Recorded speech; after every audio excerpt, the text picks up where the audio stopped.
Broadcasting live from WOUB TV in Athens, this is Newswatch. After more than a week of deliberations, jurors have come to a decision for ex-Macy's CEO Don Blankenship. Good evening and thank you for joining us tonight on Newswatch. I'm Erica King. Now, jurors have found Blankenship guilty of conspiring to violate federal mine safety standards. They have also found him guilty of defrauding the Mine Safety and Health Administration. Jurors found him not guilty on 2 counts of making false statements. The trial began on October 1st and came to an end after 7 weeks of testimony. Charges in this case came from an April 2010 explosion in the Upper Big Branch mine in Montcole, West Virginia. The blast killed 29 men who were working underground at the time. Former Sheriff Patrick Kelly is escaping more legal trouble. Our partners at the Athens Messenger tell us that a settlement has been negotiated in the federal lawsuit filed against the former sheriff. The lawsuit was filed by Shannon Sheridan, a deputy Kelly had fired. He claimed Kelly fired him because of protected comments he made during Kelly's re-election campaign. While the settlement has a tentative agreement, it still has not been signed. The Southeastern Ohio Regional Jail is getting over $200,000 added to their budget. It was approved by the jail's governing board, according to Fiscal Officer Brandy Sanders. The budget increase can be covered by the estimated carryover from 2015. Currently, the carryover is estimated at $485,000. The additional monies will mainly be used for salary and benefit increases. The board also approved the purchase of several items for the facility. Now, 3rd graders have a new test to pass before moving on to 4th grade. Students took the new air test today in place of the park test. Superintendent Tom Gibbs says 3rd graders in the Athens City School District didn't go through any specific test prep activities. Instead, the district attempted to offer a research-based language arts program that meets the developmental needs of its students. Students who did not pass in the fall or spring can also retake the test in the summer. The Athens County Sheriff has released some safety tips just in time for this upcoming season. Sheriff Rodney Smith released the tips in hopes of keeping Athens County residents safe this winter. The list reminds residents to bundle up in the cold weather with heavy jackets, gloves, scarves, and hats. The sheriff also suggests people stay up to date with weather reports and give themselves extra time when leaving. The list also suggests people keep an emergency first aid kit in their glove box or trunk. Oh, just always use caution. You know, normally when the winter hits and we get our first snow, it seems like when we have an abundance of accidents. So just be aware now before the bad weather really hits. There's going to be mornings where there's going to be black ice, and just be cautious and cognizant of that. So be aware, like of our first snow, our first time the roads get slick. And every time you show up or before you travel in a vehicle, check your weather alerts and make sure you just leave yourself a lot of time and space in between vehicles, and always be careful when the roads are bad. For the complete list of winter safety tips, head over to www.athenssheriff.com. And Athens is gearing up for the holidays. WOUB reporter Lily Bradley is live at the Armory for the tree lighting. Lily, how's it going over there? Hi, Erica. I'm here in front of the Athens Armory for tonight's tree lighting ceremony. Now, the ceremony is part of a month-long celebration called Uptown for the Holidays, and it's gotten people pretty excited. I have Enrique and his mom and his sister here with me. Enrique, what are you most excited for? That Santa's coming. Santa's coming? So what are you going to ask Santa for Christmas? A lot of things, but one thing I want to really share is a life-size R2-D2 if you know Star Wars. Oh, a life-size R2-D2. Well, it sounds like Santa's got his work cut out for him this year. Thank you for joining us. Enjoy your night, okay? Well, that does it for us from here, but reporting live for WOUB, I'm Lily Bradley. Thanks, Lily. He's adorable. Now, the month-long Uptown for the Holidays celebration continues on Saturday with a special screening for the holiday favorite, Elf, at the Athena Cinema. So be sure to catch that.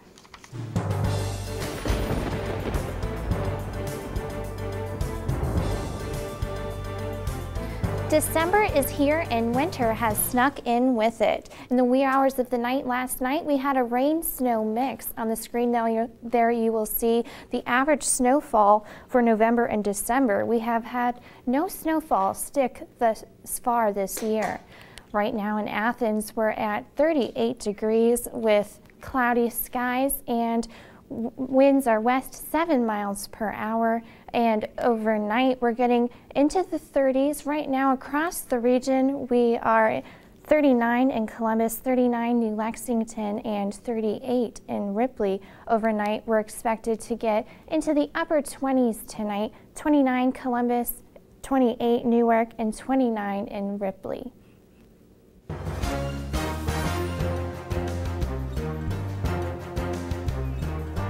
Nearly 43,000 Ohioans have picked market health plans this enrollment season. Federal officials say 57% of Ohio enrollees can find plans for $75 or less a month in premiums after tax credits. For 2016, Ohio consumers can pick from 17 issuers and an average of 81 plans. The new sign-up season for President Barack Obama's health law began November 1st. People who want their health coverage to start at the first of the year need to apply for coverage by December 15th.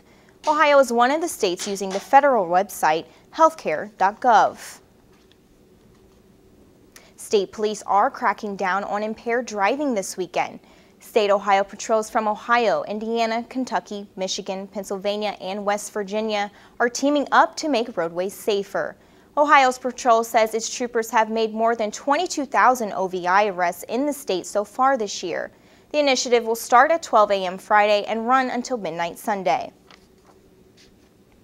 And a non-health insurance company is making the move to West Virginia. The health plan announced they will be moving from the company's current location in St. Clairsville, Ohio to Wheeling, West Virginia.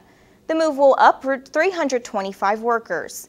Jim Pennington, president and CEO of the health plan, says it has taken between 6 to 9 months to finalize the move.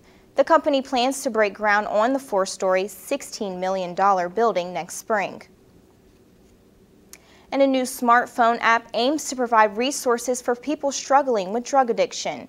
U.S. Attorney Booth Godwin unveiled the Call WV. The app can provide assistance finding places to get help with addiction, including treatment facilities. Goodwin also announced the debut of a website and a series of public service announcements. You can find the PSAs on www.makethecallwv.com.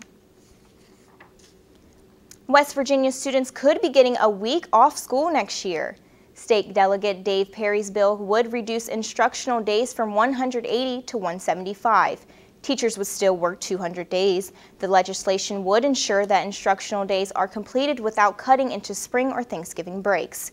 Perry says that it would eliminate interference with summer jobs, vacations, and festivals. 3 bad weather days would be built into the schedule. And a new nation invited into NATO. Why the decision will likely anger Russia. And after the break, we'll investigate the background of one of the California killers. These stories and more when Newswatch returns. I decided to do a planned gift because I want to ensure that PBS will be around for my grandchildren and hopefully great-grandchildren. I would hope that others, when doing their estate planning, would include their PBS station.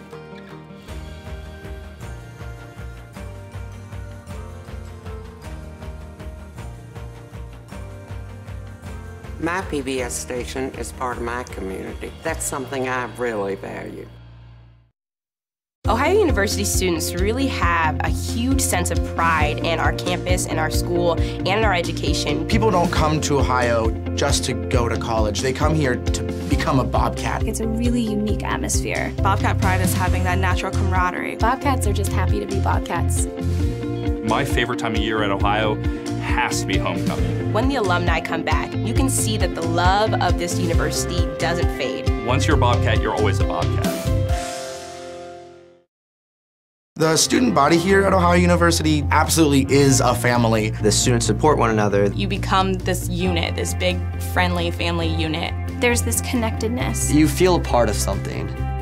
Driving in on the highway and just seeing the red bricks and the trees again, it's just like coming back home. There's great students, great professors. You just walk around campus and think, oh my gosh, I can't believe I go here. I feel like I matter in the community, and I feel like I matter here at Ohio University. It's home. Athens is home.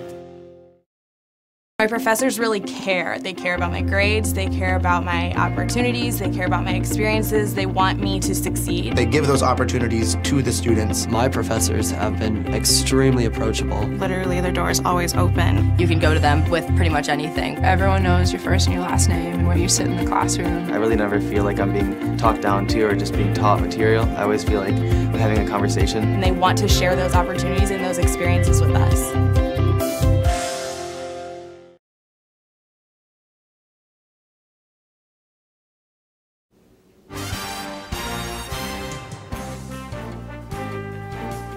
The FBI has taken the lead in the investigation into the California shooting that left 14 people dead yesterday and 21 injured.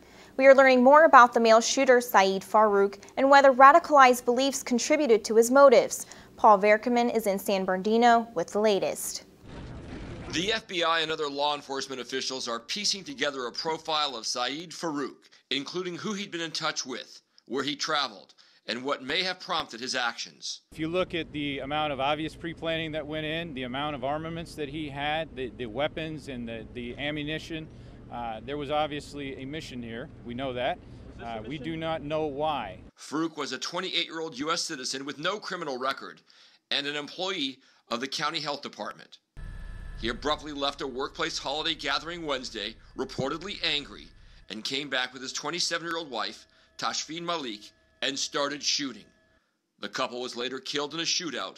12 pipe bombs and more ammunition were found at their home. Nobody just gets upset at a party, goes home and puts together that kind of an elaborate scheme or plan to come back and do that. So there was some planning that went into this. After a meeting with his national security team this morning, President Obama said pinning down that precise motive will take some time. There may be mixed motives involved in this, which makes the investigation more complicated.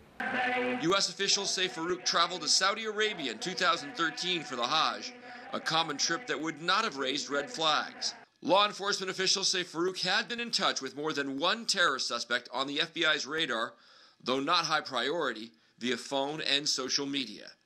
In San Bernardino, California, I'm Paul Verkeman.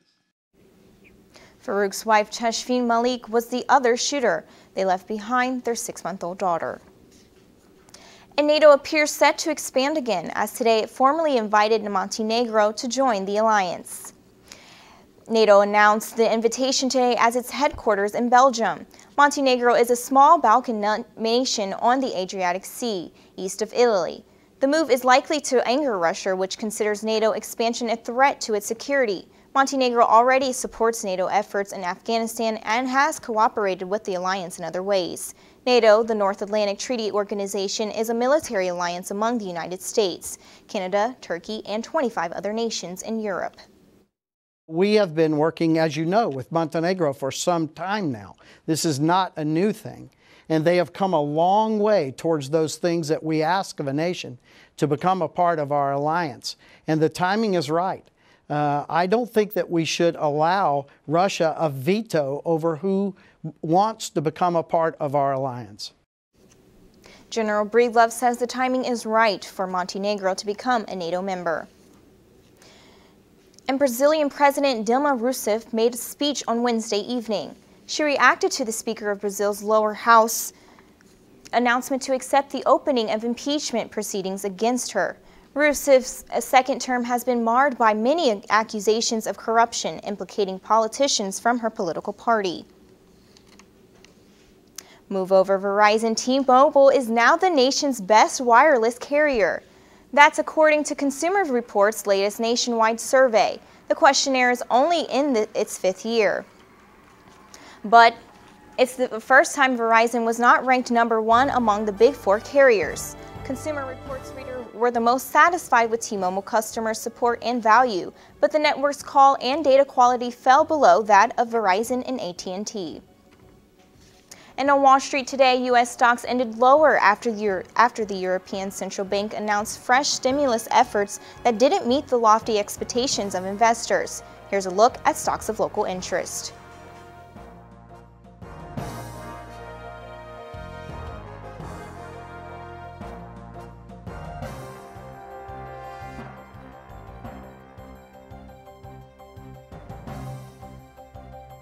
Stay tuned to WOUB. Here's a look at what's coming up tonight on your public television station.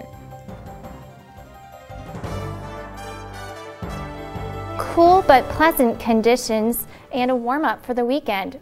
All that and more when Newswatch returns.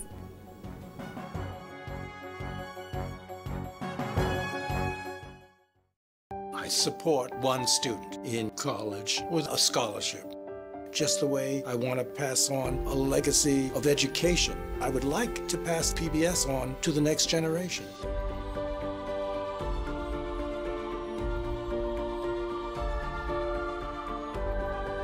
I like to think that PBS is concerned with our soul. If your soul is in the right place, you're in giving back. Ohio University students really have a huge sense of pride in our campus, in our school, and in our education. People don't come to Ohio just to go to college. They come here to become a Bobcat. It's a really unique atmosphere. Bobcat pride is having that natural camaraderie. Bobcats are just happy to be Bobcats. My favorite time of year at Ohio has to be homecoming. When the alumni come back, you can see that the love of this university doesn't fade. Once you're a Bobcat, you're always a Bobcat. The student body here at Ohio University absolutely is a family. The students support one another. You become this unit, this big, friendly family unit. There's this connectedness. You feel a part of something.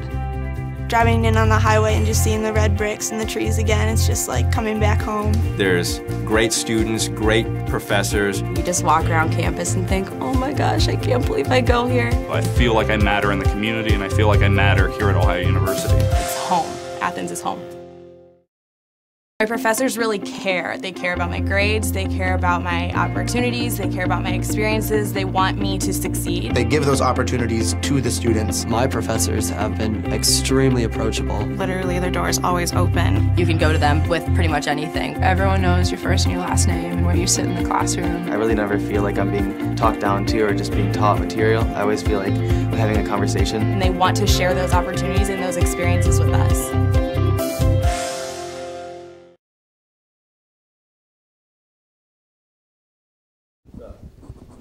The heaviest rains in more than a century have caused deadly flooding in India's fifth largest city, Chennai. At least 9 people have been killed in recent days. The Indian Air Force has deployed helicopters and military planes to the area for rescue and relief operations, while the Coast Guard says rescue operations are in full swing. The punishing rain is not expected to let up for several more days.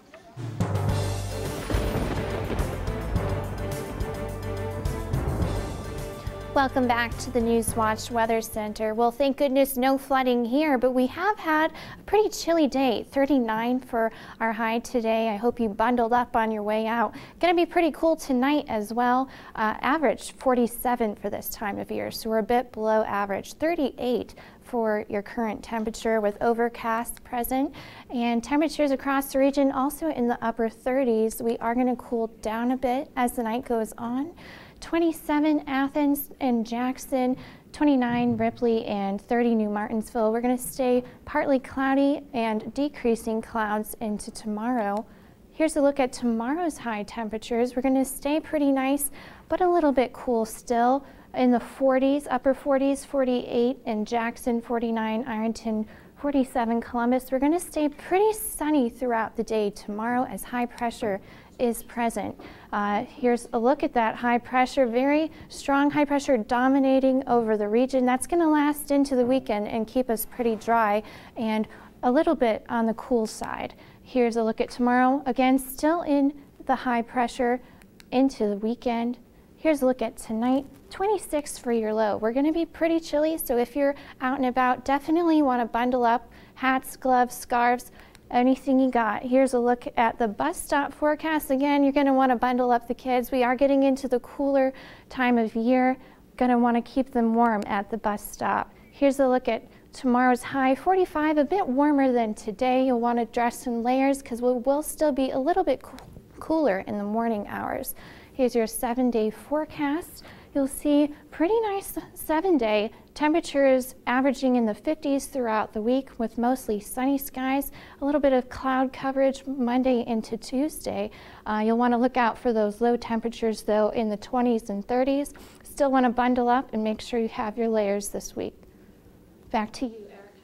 Thanks, Kaylee. A Wisconsin first grader is in the process of making a big change, but some controversy at a school came after the Liberty Council threatened to sue the school for reading a book. Jennifer Cleese has more. I really just felt concern for this child and this family. Amy Lyle's child attends Mount Horeb Primary Center with a first grader making a big change. That student was born a boy but identifies as a girl, making the transition in school this year. I really feel like they are showing us the way in this district. Lyle and other families were disappointed when the school canceled plans to read I Am Jazz in class, a book about a transgender child, after the Liberty Council sent a letter to the district threatening to sue. Its founder Matt Staver says some parents thought it was inappropriate for public schools to talk about transgender issues. We're talking about young people as young as 5 years of age that otherwise would have heard this book, heard this story, thinking that it's perfectly normal. It's not normal. Thinking that there's no harmful effects. There are harmful effects. But Lyle stepped in, organizing a reading of I Am Jazz at the local library, unaffiliated with the school district. That's their freedom of choice, and that's their right to freedom of speech. But it's not appropriate to subject all of the students in an elementary school to this kind of material. We are a loving, compassionate, inclusive community, and so I felt that wasn't representing the majority of us here, and that's really what we wanted to show. Lyle says support for the family has been overwhelming. I don't think any of us anticipated such a large response, and it has gotten conversations going in our community that weren't happening before. A lot of good has come from this. The district addressed in a statement Wednesday will be mindful of the needs of other students and families and will work to protect all students from bullying.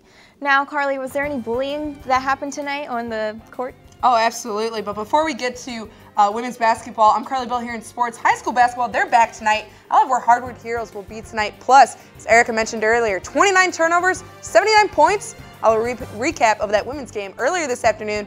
All that and more when Newswatch Sports takes over.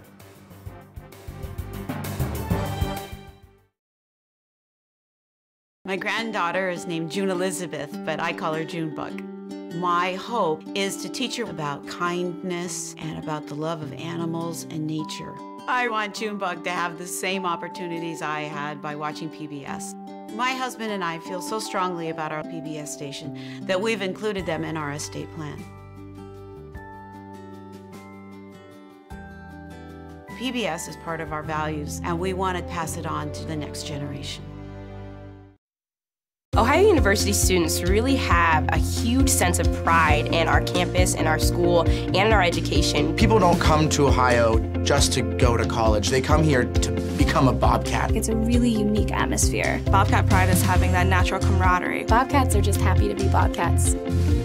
My favorite time of year at Ohio has to be homecoming. When the alumni come back, you can see that the love of this university doesn't fade. Once you're a Bobcat, you're always a Bobcat.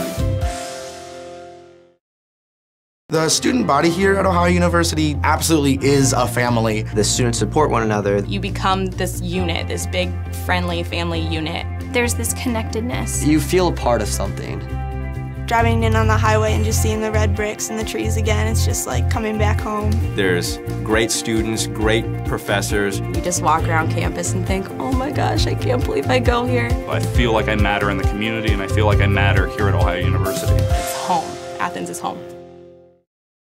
My professors really care. They care about my grades, they care about my opportunities, they care about my experiences, they want me to succeed. They give those opportunities to the students. My professors have been extremely approachable. Literally, their door is always open. You can go to them with pretty much anything. Everyone knows your first and your last name and where you sit in the classroom. I really never feel like I'm being talked down to or just being taught material. I always feel like I'm having a conversation. And they want to share those opportunities and those experiences with us.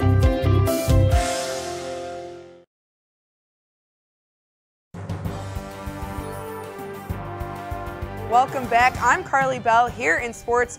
Earlier this afternoon, the Ohio women's basketball team took on IPFW and dominated the Mastodons 79-52. The first 11 minutes for the Cats were stellar, allowing only 4 points in the first quarter, but the Cats became a little too comfortable and let IPFW back into the game. Kiana Black gained the lead back with her 29 points, 15 of those coming from behind the arc, but Ohio did allow 29 total turnovers, which head coach Bob Bolden is aiming to fix come Sunday. I don't know how sharp we really were. I thought, as you mentioned, the first 11 minutes we were pretty good, and then I felt like we weren't real sharp at times, and you know, obviously we had a little bit of a cushion, whatever it was, 17 at the end of the first quarter, and teams aren't going to quit. They're going to come back and try their best, and I thought IPFW did that and got back in the game, cut it to, what, 6 or something like that, and played with a little bit more energy and more motion than us, and we got a little bit sloppy with the basketball. Ohio's next game is on Sunday when they host the St. Francis Red Flashes. Tip-off is set for 2 p.m. Sticking with the hardwood, our Hardwood Heroes crew will be out at 5 games tonight. Let's start with Athens. It's a big TVC Ohio matchup with the Lady Bulldogs traveling to Nelsonville to take on the Lady Buckeyes. This is a rematch of the TVC Ohio title of last season. Another top dog from last season in the Alexander Lady Spartans is hosting the Vinton County Lady Vikings tonight. And the Megs Lady Marauders are heading out to River Valley to take on the 2-0 Lady Raiders. The Federal Hawking Lady Lancers will look to pick up their first win of the season when they head across the river to take on the Wahama White Falcons. Finally, the Eastern Lady Eagles will host the 2-1 Southern Tornadoes. All 5 of these games are set to tip off at 7:30 tonight. Follow Hardwood Heroes on Twitter and Facebook to stay up to date on all your high school basketball action. Let's go back to the collegiate level. Syracuse head coach Jim Boeheim's suspension has been slightly changed. His 9-game suspension was originally supposed to start at the beginning of ACC play, but after today's decision of Coach Boeheim's appeal, the suspension will start immediately. It goes into effect this Saturday before Syracuse's game against rival Georgetown. On to the gridiron. It's an NFC North battle tonight for Thursday Night Football, where the Green Bay Packers hit the road to take on the Detroit Lions. Packers are coming off a primetime loss last Thursday to the Chicago Bears. The Lions, on the other hand, are coming off a dominant Thanksgiving win over the Eagles. Aaron Rodgers hasn't been looking like his normal self with those play-action calls that head coach McCarthy has been favoring as of late. Stafford has finally found his groove with Golden Tate and Megatron with their 3 straight wins. Kickoff is set for 8:25 tonight. While 2 teams play tonight, there may be 2 teams in Los Angeles. NFL Commissioner Roger Goodell spoke earlier this afternoon about the possibility of LA getting 2 football teams. Owners spoke today, and it seems like the possibility may become a reality. We obviously have business that we're focusing on with Los Angeles. We had a very good discussion. We had a report from the committee. Each ownership group had an opportunity to speak. We also had every owner have the opportunity to speak this afternoon. And as you may or may not know, we're scheduled to meet on January 12th in Houston, January 12th and 13th. We had a tremendous discussion at length on Los Angeles today. All of us are obviously aware of the tragic events that are unfolding in Los Angeles today. Certainly our hearts are. The one team that people truly believe will move to LA is the St. Louis Rams, but there's still a lot of football left and a lot of time left before a decision will be made. I'm Carly Bell. That's all I have here in sports. What do we got going on now, Erica? I think we're going to toss it over to Kaylee with the weather. Thanks, Erica. Going to be a pretty chilly night tonight. We're going to get down to low around 26 degrees. We will be mostly clear, and here's a look at tomorrow. 45 for your high, mostly sunny. Here's your 7-day, pretty much sunny skies throughout the 7-day. Going to have some chilly nights, so you want to bundle up and wear layers over the next 7-day forecast. Back to you, Erica. Thanks, Kaylee. And that does it for our broadcast this evening. Thank you for watching. I'm Erica King. Stay tuned for the PBS NewsHour coming up next. And remember, you can find the latest news anytime at WOUB.org. Have a great night. I decided to do a planned gift because I want to ensure that PBS will be around for my grandchildren and hopefully great-grandchildren. I would hope that others, when doing their estate planning, would include their PBS station.